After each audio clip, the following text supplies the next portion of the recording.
ang pinakamainit na balita ngayong Sabado. Back-to-back exclusive. Malagagambang pagtakas na lalaking sangkot umano sa holdapan sa Quezon City, nasa kote at nakuhanan pa ng iligal na droga. Japanese national na wanted sa Japan dahil sa pandurukot at panggagahasa ng ilang kababaihan. Timbog sa Parañaque. Sa kasagsagan ng ulan, padala sa Las Piñas City, gumuho. 3 sasakyan ang nabagsakan. Sa Mandaue City sa Cebu, truck tumagilid at muntik pang mahulog mula sa tulay. Baboy, anong ginagawa sa Cebu Cordova Link Expressway? Morning. Fur baby, mistulang naka-day off at sinulit ang tulog. At Heart Evangelista may buwata sa netizen kaugnay sa hindi niya pagkakaroon ng anak. Wait lang ha. Pipikon ako sa iyo ah.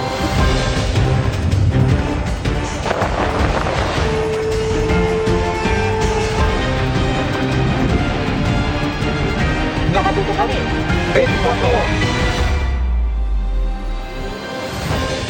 Magandang hapon po. Kalaboso sa Quezon City ang isang suspect sa pang-hold up. Nahulihan pa siya ng baril at mga drug paraphernalia. Kita sa drone shot ng pulisya kung paano nakipaghabulan sa bubong ang suspect.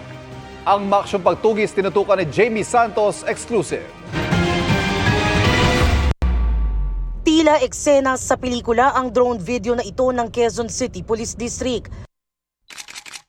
Kita rito ang pagtakbo sa bubong ng tinutugis nilang suspect. Nagpalipat-lipat sa mga bubong na parang gagamba. Kita rin ang pagtakbo ng mga pulis na tumutugis sa kanya. Hanggang sa wala na siyang matakbuhan pagdating sa bandang ilog.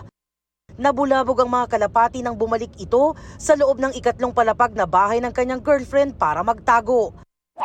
Nagtangka pa raw ang suspect na kumubli sa ilalim ng mga unan at kutsyon. Pero doon na siya nasukol ng mga pulis. Nakuha sa suspect ang isang kalibre 38 baril at ilang drug paraphernalia.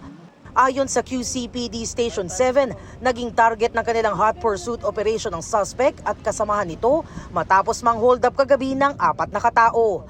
Una nilang nahuli ang kasamahan nito sa Harvard Street sa E. Rodriguez at ikinanta sa mga pulis ang kinaroroonan ng kasama. Sa looban ng Ermin Garcia Street natunto ng QCPD ang suspect. Tumangging magbigay ng pahayag sa amin ng mga suspect. Ayon sa kapitan ng barangay E. Rodriguez, kilala sa kanilang lugar ang suspect na pabalik-balik na raw sa kulungan. Pabalik-balik na rin sa loob to. Madalas makuha itong mga to. Siguro tatagal na yan, may baril pa eh. Dapat manatili na siya doon. Nahuli natin siya dito sa kanyang bahay ng kanyang girlfriend matapos ang 1 oras mahigit na habulan. Medyo may pagkapalustong suspect natin na to eh. Unang-una yung robbery hold up na 4 ang kanyang biniktima nung gabi kasama ang kanyang 2 kasamahan at yung illegal possession of firearms at yung ating 9165 natin sa paggamit ng droga. Isang kasamahan pa nila ang patuloy na tinutugis. Para sa GMA Integrated News, Jamie Santos, nakatutok 24 oras. Isang Japanese national na wanted sa kanilang bansa dahil sa pagdukot at pangahalay sa mga babae, ang bistadong narito pala sa Pilipinas noon pang 2019. Pero wala na siyang kawala sa Bureau of Immigration. At tinutukan niya ni John Consulta, exclusive.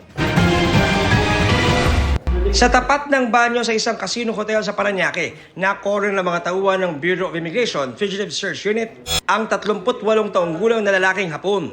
Arestado ang dayuhan sa bisa ng mission order ng BI. May warrant of arrest kasi laban sa kanya sa Osaka, Japan dahil sa kasong pang-aabuso sa kababaihan. Ayon sa BI, nakapasok na sa bansa ang Japanese national noon pang 2019 bago pa nailabas ang warrant sa Japan. Mau-consider din natin siya na isang serial rapist. Reportedly may 5 siyang naging victim sa Japan kung saan dinudukot niya sa mga parke sa Japan at dinadala niya sa madidilim na lugar at doon niya ginagahasa. Wala siya pinipiling edad pero reportedly may isang minor de edad sa kanyang mga naging biktima sa Japan. Sa impormasyong nakuha ng BI, matinding panggugulpi at paulit-ulit na pang-aabuso umano ang inaabot ng kanyang mga dinudukot na biktima sa Japan na nagsimula noong taong 2016. Naalamin din natin kung maaaring mayroon din siyang naging biktima dito sa atin bago natin siya ipa-deport pabalik sa Japan. Sinusubukan namin kunan ng pahayag ang suspect na nakakulong ngayon sa BI Detention Facility sa Bikutan habang gumugulong ang kanyang deportation procedure. Para sa GMA Integrated News, John Consulta, nakatutok 24 oras. Problema sa kulang na paradahan ang nakikita pa rin problema ng MMDA kaya marami pa rin nasisita at nahahatak ng mga sasakyang iligal na nakaparada. Tulad na lang sa boundary ng Makati at Taguig. Dahilan din daw ang mga paaralan sa pagsikip ng mga daan. Nakatutok si Rafi Tima. Ilang beses nang binabalik-balikan ng MMDA Special Operations Strike Force at ng Taguig Traffic Management Office ang bahaging ito ng Chino Rosas Avenue Extension. Pero ganito pa rin ang lagi nilang dinaratnan. Mga sasakyang iligal na nakaparada sa mismong tulay sa boundary ng Makati at Taguig. Kung sa ngayon po, medyo makulit po ang ating mga motorista na nag-illegal park, mas makulit po ang ating operation. Babalik-balikan po natin ito. Dahilan dati ng mga inaabutang nakapark dito, sandali lang naman daw sila o kaya nagpapahinga. Pero batid ng MMDA, issue talaga sa parking space ang pangunahing problema. Pinag-uusapan na po natin ang pagpapatayo po ng mga common parking spaces para gayon pa man ay magkaroon po ng tamang parkingan ang mga motorista po natin. Bukod sa mga illegally parked na sasakyan, nagiging dahilan din ng pagsikip ng daloy ng trapiko dito ang ilang eskwelahan. Ayon sa Barangay Magallanes na nakakasakop sa lugar, babantayan nila ang pangako ng pamuno ng eskwelahan na maglalagay sila ng mga sariling tauhan para pagbawalang tumambay ang mga manunundo sa mga estudyante tuwing uwian. Para sa GMA Integrated News, Rafi Tima, nakatutok, 24 oras. Inirekomenda ng DILG sa Ombudsman na patawan ng preventive suspension si Bamban Tarlac Mayor Alice Guo sa gitna ng isinasagawang investigasyon sa kanya. Ay kay DILG Secretary Benher Abalos, yan ay para maiwasan ang anumang impluensya ng kanilang pagsisiyasat, gayon din sa iba pang ahensya. Wala raw kasing direktang kapangyarihan ng DILG para magsuspindi o mangsibak ng mga lokal na opisyal. Base raw sa ulat ng task force na tumututok sa investigasyon kay Guo, may ilang nakababahalang detalye ng iligal na gawain na maaaring may malalaking legal na implikasyon.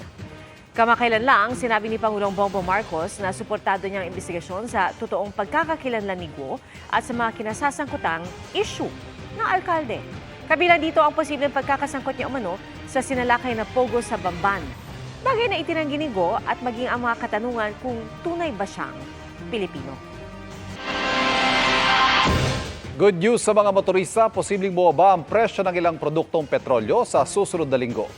Base sa taya ng Uni-Oil, asahan ng 10 hanggang 20 sentimo na bawas presyo sa kada litro ng gasolina. Posible namang walang paggalaw o magkaroon ng hanggang 10 sentimong tapyas sa kada litro ng diesel.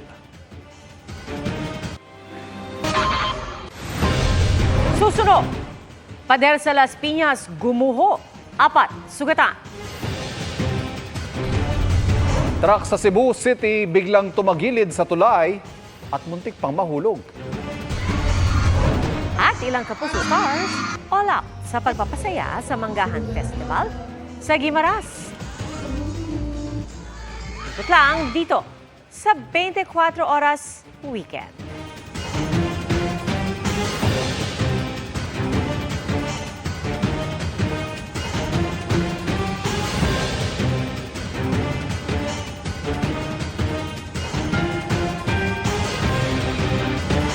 Tatlong sasakyan ang nadaganan at 4 na sakayang sugatan na bumagsak ang isang pader sa Las Piñas. Nakatutok si Darlene Kai.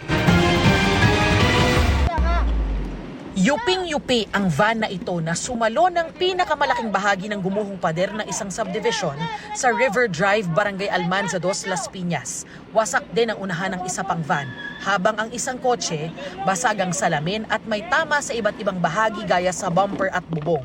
Sa kabuuan, 3 sasakyan ang nadaganan ng gumuhong bahagi ng perimeter wall ng Portofino Heights Subdivision. Tumangging humarap sa kamera ang mga motorista. Pero kwento nila, binabagtas nila ang River Drive bandang alas 8 kagabi. Halos zero visibility daw dahil sa lakas ng ulan. Nagulat sila nang gumuho ang pader at naipit sila. Mga sugat at bukol ang tinamo ng 4 na sakay ng mga apektadong sasakyan ayon sa Las Piñas Police. Agad daw silang nilapatan ng paunang lunas at nirespondehan ng mga otoridad. Sa sobrang lakas po ng ulan, gumuho po yung pader.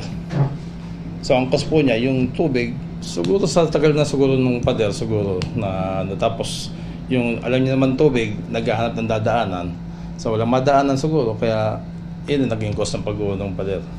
Sabi naman ng Homeowners Association ng subdivision, delikado raw ito para sa mga nakatira sa subdivision, pati sa mga motoristang dumaraan sa River Drive. Sa amin po, ang request po namin as HOA, gusto po namin talaga na lahat ng perimeter fence po namin ay mapatibay at para po maiwasan natin yung mga insidenteng ganyan. Tumangging magbigay ng pahayag ang kinatawan ng developer. Ayon sa Las Piñas Police, may pinirmahan ng kasunduan ng developer at mga motorista. Alisin na po natin yung mga sasakyan doon, tapos yung pader na gumuho, i-clear na po yung daanan para madaanan na po ng motorista. Lahat po ng may damage na pader is tatanggalin po, iaayos po nila lahat nung sa subdivision. Sinusubukan pa ng GMA Integrated News na kunan ng pahayag ang Las Piñas LGU tungkol sa insidente. Para sa GMA Integrated News, Darlene Kai, nakatutok, 24 oras. Uso po ngayon ang mga virtual assistant. Trabaho ito na parabang secretary o personal assistant pero ang employer nasa ibang bansa. Work from home na, malaki pa ang sahod. At ang hinahanap-hanap daw sa trabahong ito, mga Pinoy. E baka kita mo rin ang pag-unlad dito sa pagtutok ni EJ Gomez. Ang front desk sa private medical clinic na ito sa Bronx, New York sa Amerika, virtual. Sa kabila niyan, kampante sa pagpapacheck up doon ang Pinoy na taga New York na si Cesar Loverita. Dahil ang kausap niyang virtual front desk, Pinoy na taga Davao. Yung virtual kasi hindi ka napipila, minsan maraming tao. So very convenient at saka natutulungan yung mga kababayan natin sa Pilipinas na mabigyan trabaho. Ayon sa opisyal ng isang US-based virtual assistant company, malaki ang natitipid ng mga clinic at foreign employer na nag-hire ng Pinoy virtual assistants o VA. Advantage din daw ang magandang accent ng mga Pinoy. Dapat marunong ka makipag-usap sa client, at least yung marunong ka magsalita or nakakaintindi ka ng English. Ilan sa mga trabaho ng virtual assistants ang web research, typing o data encoding, computer setup, troubleshooting at content creation. Pagdating sa sweldo, Ang starting rate niyan is $3 lowest up to $5, $7, or $8. So katumbas yan mga around 40 to 70,000 a month pesos. Ang kaibahan ng sweldo sa dating trabaho, ramdam ni Mary Rose na 15 taon ng VA. Yung salary ko ngayon versus nung nag-work ako sa call center, it's multiplied by 10, sometimes 15 times more. Yung per month, I'm earning between 200 to 300,000 pesos. Dahil virtual ang trabaho, pwedeng mag-work from home, sa paborito mong coffee shop o kahit sa beach. Kailangan lang mamuhunan sa gadgets at internet connection. Paano naman ang mga benepisyo at buwis? Sariling palo ng VA ang paglalakad ng mga yan, tulad ni Rica na 3 taon ng VA. Ang problema lang po sa pagiging virtual assistant is sarili po ang bayad sa mga government like SSS, Pag-ibig. Pero para kina Rica at Mary Rose, mas matimbang ang bentahe ng pagiging VA na hawak mo ang oras mo. Naalagaan ko pa po yung mga bata habang nagtatrabaho sa bahay. Makakapag-graduate na ako ng college. You just have to treat it as a business hindi na lang siyang work. Para sa GMA Integrated News, EJ Gomez, nakatutok, 24 oras.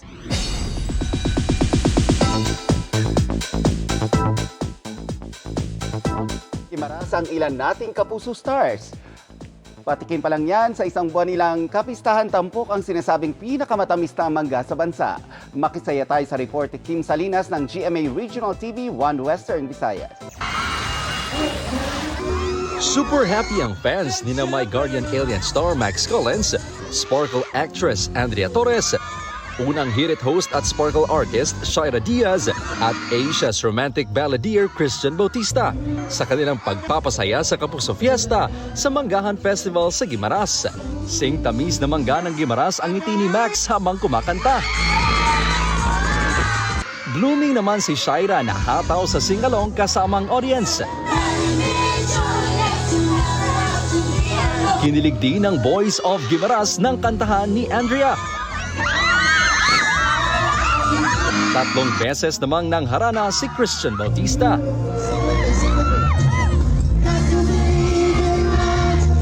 Grabe! Grabe, sobrang iba yung energy ng mga taga-Gimaras. Sintamis ng pagmamahal nyo ang mangga nyo. Nag-enjoy kami, Biten. Nag-enjoy kami sobra. Na-enjoy din namin yung dagat, bukod sa mangga. Happy Manggaan Festival, mga kapuso! Bigate naman ang mga bagong salta sa Salta-Salta Festival ng Zamboanga City. Kaya naman, jam-packed ang open ground sa barangay Talon-Talon. Hinarana sila ni Joaquin Manansala. Pati ng love team ni na Sofia Pablo at Allen Ansay.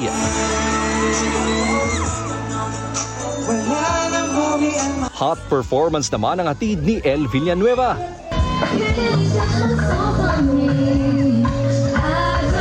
Hiyawan to the max naman ang fans nang nag-perform na si Ken Chan. Kinilig ako for them. Grabe dinumog talaga nila. So maraming salamat. Talagang napakalakas ng energy nila. Para sa GMA Integrated News, Kim Salinas ng GMA Regional TV1 Western Visayas, nakatutok 24 oras. Abangan! Ang baboy na yan, paano napunta sa gitna ng expressway? Babaeng nawala ng national ID nakatanggap ng parcel na hindi niya in-order. Wait lang. Pipikon ako At sa'yo. Heart Evangelista bumuelta sa komento. Kaugnay ng hindi niya pagkakaroon ng anak. Tuloy-tuloy ang pagtutok sa 24 oras weekend.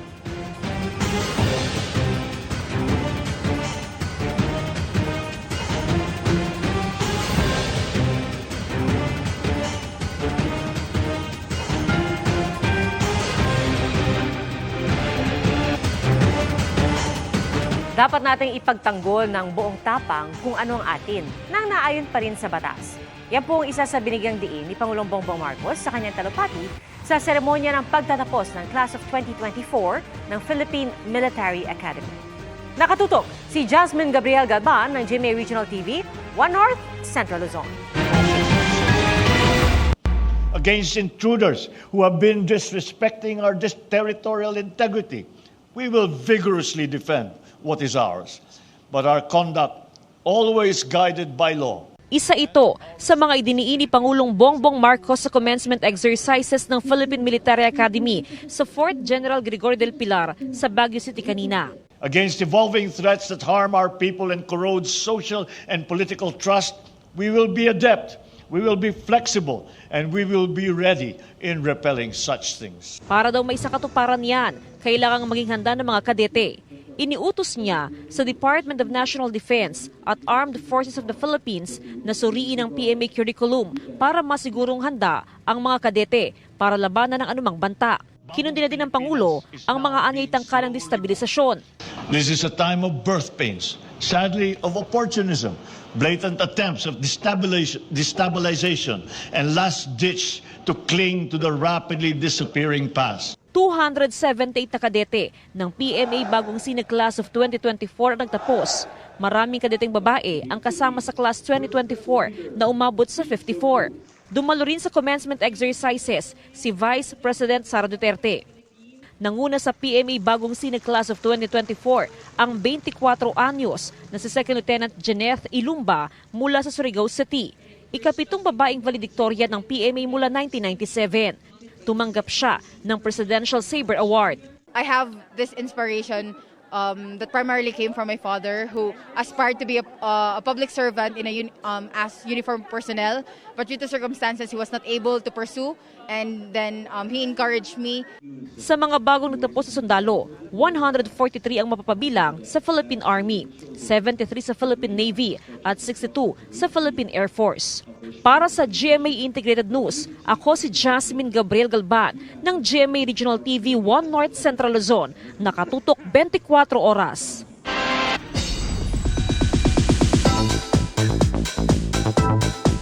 Ginawang extra fun ang pag-aaral sa bago at exciting changes ng informative show na I Believe. May marriage advice naman ang host na si Chris Chu sa co-host na si Shaira Diaz. Alam niyan sa aking chika. Hello, I Believers! Hello! Hello, Ate Shai! Nang i-announce ni Shaira Diaz na engaged na siya, isa raw ang kanyang co-host sa I Believe na si Chris Chu ang mga labis na natuwa. Maraming beses na raw kasi in the past na binibiro ni Chris si Shaira to start a family na. Isa siya sa mga namemresyon, magpakasal ka na, ang sarap ng buhay, may buhay asawa, ang sarap ng may mga kids na mag-anak ka na. Happily married for years na si Chris at game daw siyang magbigay ng mga marriage advice sa kaibigan in preparation sa mga inaasahang pagbabago sa darating na mga panahon. Diba? You have to align, you have to kind of agree on things even if may sarili kayong preference sometimes. But as a couple, you have to make sacrifices or sometimes accept their differences, diba? So I'm happy for them. And speaking of changes, marami ang pagbabago sa kanilang programang I Believe Itatali natin dito na mahigit sa isang butas dekada ng nito sa pagtuturo ng maraming kaalaman. Ngayon, ginawa nila itong mas exciting for the young ones. We're bringing in material from all the answers. So our show is going to be called I Believe, featuring all the answers now. So we'll be featuring everything and anything under the sun. So now we're going to be answering yung curiosity ng mga tao. Huwag palampasin. Dalawang snatcher ng hablot sa umaandar na kotse sa Taguig. Pick up sa Cebu City, sumalpok sa isang bahay at tindahan. At fur baby sa Corondal City, sinulit ang kanyang day off. Walang patid ang pagtutok dito sa 24 Oras Weekend.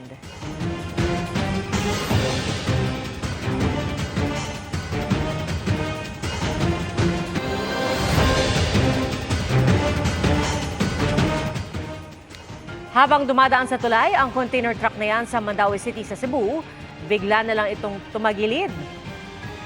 Buti na lang at nasalo ito ng railings ang tulay at hindi tuluyang nahulog sa sapa. Ligtas ang driver maging ang kanyang pahinante. Ayon sa Mandaue DRMMO, mabagal ang takbo ng truck pero mabigat ang karga nito kaya tumagilid. Kinailangan ng ilang tow truck para maitayo at mahatak ang truck. Nag-uulan na kaya sa ilang kalsada sa Metro Manila tumatabad na naman ang baha. Paano kaya ang ginagawang clean-up para iwas baha sa ilang LGU sa Kamaynilaan? Alamin sa pagtutok ni EJ Gomez.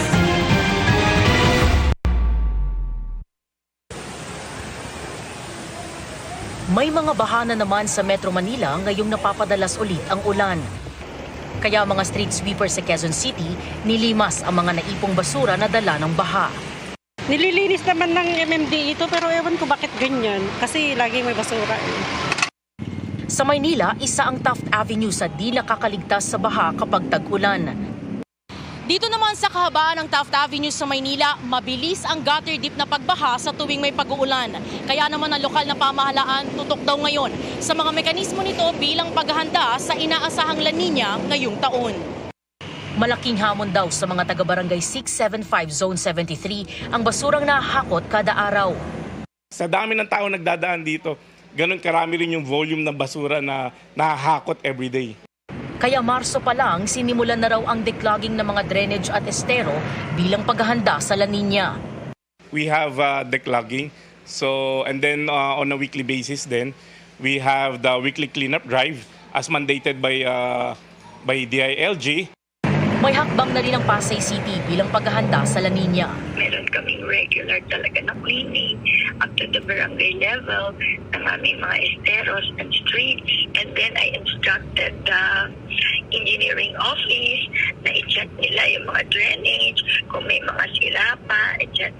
And then nakikipagtulungan po kami sa MMDA para po sa cleaning ng mga esteros and waterways. Para sa GMA Integrated News, EJ Gomez, nakatutok 24 oras. Estudyante sa Camarines Sur patay na maaksidente ang sinasakyan niyang jeep. At sa Cebu City naman, isang pickup ang sumalpok sa bahay at tindahan.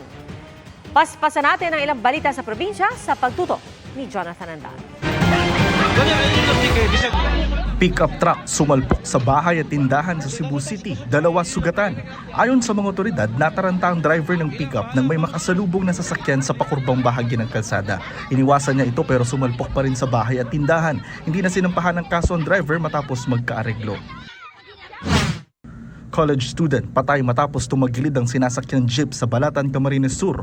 6 pang pasahero sugatan. Ayon sa mga pulis, tumalon ang biktima nang mapansing nawalan ng kontrol at preno ang kanilang sinasakyan. Matapos bumagsak, naipit siya ng tumagilid na jeep. Hinihintay pa kung magsasampa ng kaso laban sa jeepney driver ang pamilya ng mga biktima. Sa Tigaon, Camarines Sur, isang lalaking tatawid ang nasawi nang mabangga ng truck. Sinubukan umano ng truck na umiwas pero naabutan pa rin ang lalaking tumilapon ng ilang metro. Sinampahan na ng kaso ng pamilya ng biktima ang truck driver. Tricycle at motorsiklo nagbanggaan sa San Carlos, Pangasinan. Dead on arrival ang senior citizen na tricycle driver habang sugatan ng kanyang misis. Pauwi sana sila matapos bumili ng pandesal nang mangyari ang insidente. Kritikal naman ang nakabanggaan nilang rider. Nakatakdang mag-usap ang pamilya ng mga sangkot sa himpilan ng pulisya. 2 magsasaka dead on the spot matapos matabunan ng lupa sa Katarman, Northern Samar. Naguhukay sila noon ng lupa para gawing balon sa kanilang barangay. Isa sa ilalim sa post-mortem examination ng katawan ng mga biktima. Para sa GMA Integrated News, Jonathan Andal, nakatutok, 24 oras. Mga kapuso, shear line ang patuloy na nakaapekto sa extreme northern Luzon ayon sa Pag-asa. Nagdadala yan ng mga pagulan at thunderstorm sa Batanes at Mabuyan Islands. Easterlies naman ang nagpapaulan sa Metro Manila at iba pang bahagi ng bansa. Batay naman sa rainfall forecast ng Metro Weather, asahan ng light to intense rains sa malaking bahagi ng Luzon. Kalat-kalat na ulan naman sa Visayas at Mindanao. Mag-alerto sa baha at pagguho ng lupa. Posible ring ulanin ang buong Metro Manila sa hapon, lalo na sa Las Piñas, Parañaque at Muntinlupa. Sa inaasahang pagpaparamdam ng La Nina sa susunod na buwan, paano kaya naghahanda ang ilan sa probinsya? Lalo't patuloy pang nakakabawi sa perwisyong init dulot ng El Nino. Nakatutok si Chris Zuniga ng GMA Regional TV, 1 North Central Luzon. Tuwing umuulan at bumabaha, balsa ang nagiging sandigan ng mga taga-barangay Maluwed sa Dagupan City para makatawid sa tubig. At ngayon nagpaparamdam na ang tag-ulan at La Nina. Gumawa na ulit ng balsa ang mga residente. Sa Batangas City, naglinis na ng mga estero at kanal ang ilang residente. Si Aling Virginia, pinataasan na ang pader sa labas sa kanilang bahay para hindi sila bahain. Aba, perwisyo naman mga cabinet namin sila mga nasira. Ay, hindi na. Kung waga sana itilabsik na lang mga nadalang sasakyan. Sa Bula, Camarines Sur, nagpagawa na ng bangka ang ilang residente para gamitin sa pagtawid sa ilog. Binabaha raw kasi sila kapag umaapaw ang Bicol River tuwing tag-ulan. Ay, Diyos ko po, lampas dyan sa, overflow nga po digdi sa river. Pati po sa mga harong igwa. Just in case po na may baha, ginagamit din po ini sa mga gamit. Hindi pa nagtatagal na gawing konkreto ng residenteng si Erwin ang kanilang bahay sa Milaor, Camarines Sur. Nagpalagay na rin sila ng papag sa taas ng kanilang bahay para may mapuntahan kapag pinasok ng tubig baha ang kanilang bahay. Naglagay na rin sila sa sako ng ilang damit ng pamilya para may mabitbit agad sakaling kailangang lumikas. Sa gitna naman ng tuyong palayan sa San Fernando, Camarines Sur, may nakastandby na bangka para magamit daw ng mga magsasaka kapag bumaha. Naghahanda na rin sila ng mga panlaban sa peste. Sa Mandaue City, tinututukan ng LGU ang paglilinis ng drainage, sapa at ilog. Binuksan ng mga tauhan ng City Engineering Office ang mga manhole at inalis ang mga basura at putik na bumabara sa drainage. Sa Pavia, Iloilo, itinayo ang Iloilo Flood Control Project para hindi na bahain ang lugar. Pero ikinababahala ng ilang residente ang pagdami ng damo sa floodway. Mas mayogitan nga pahawanan liwat nila para daw mas diretso bala ang pag-flow ng tubig bala. Hindi siya mag-supon. Sa Zamboanga City, nagsasagawa na ang LGU ng hazard mapping, evacuation plan at dredging sa mga ilog. Pinaplano na rin ng national government ang pagpapatayo ng impounding facility o high dam. So high dams po, yun yung multipurpose. Yun po yung imbakan ng tubig. Pwede pong may hydropower component, may aquaculture component. Meron din pong tourism component yun among other things. Para sa GMA Integrated News, Chris Zuniga, nakatutok 24 oras. Up next, ang baboy na palakad-lakad sa isang expressway sa Cebu. Morning. At ang aso na tila naabala sa kanyang pagtulog. Non-stop ang pagtutok dito sa 24 Oras Weekend.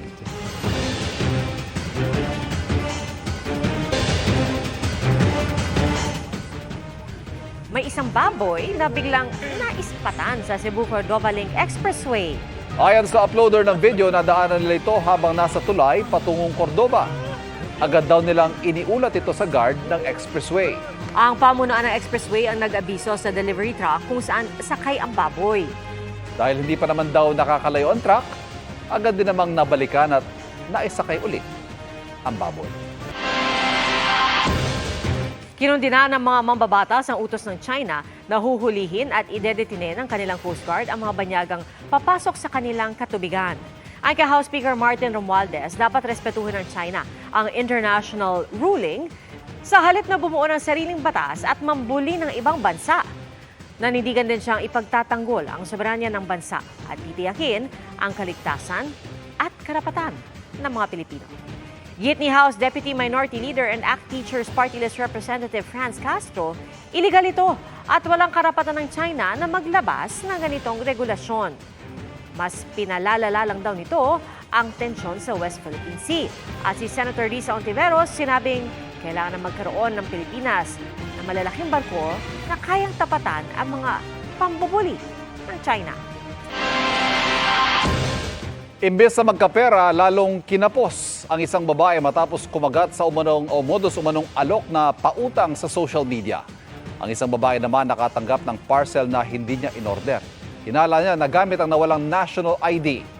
Ang mga online panloloko sa pagtutok ni Jessica Calinog, GMA Regional TV, Balitang Bicolandia.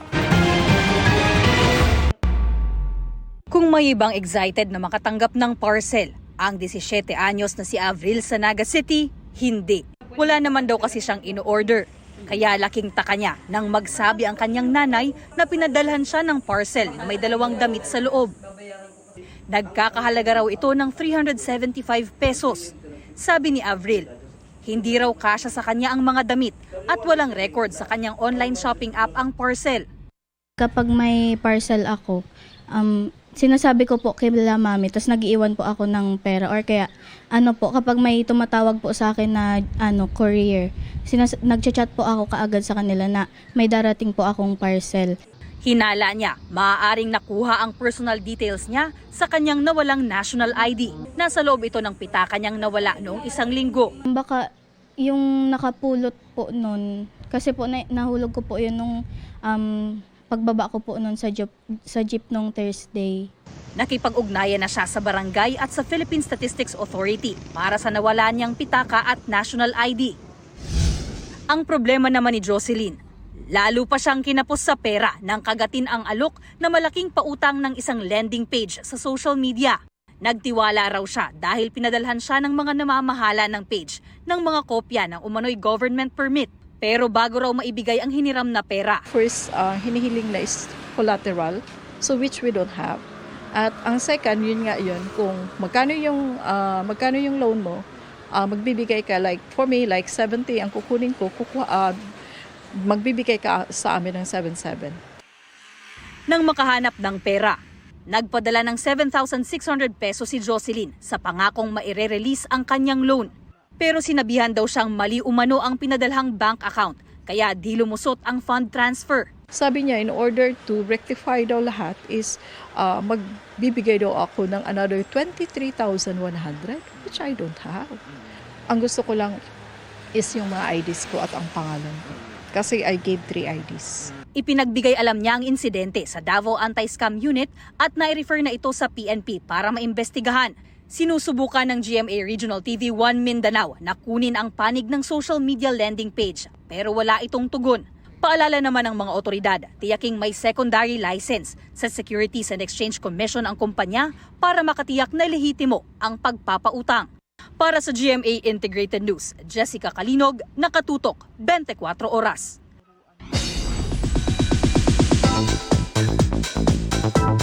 Sinagot ni Heart Evangelista ang isang TikTok comment tungkol sa hindi niya pagkakaroon ng anak. Sa kanyang TikTok video, dismayado si Heart sa reply ng netizen na nagsabing maganda lang daw siya dahil wala siyang anak.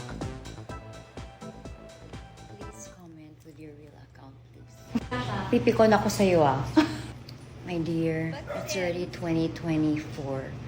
I have lost 4 babies already.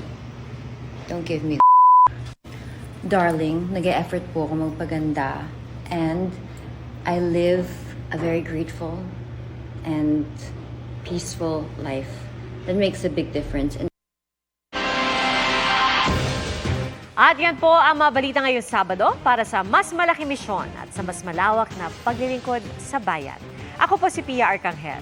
Ako po si Ivan Mayrina mula sa GMA Integrated News, ang News Authority ng Pilipino.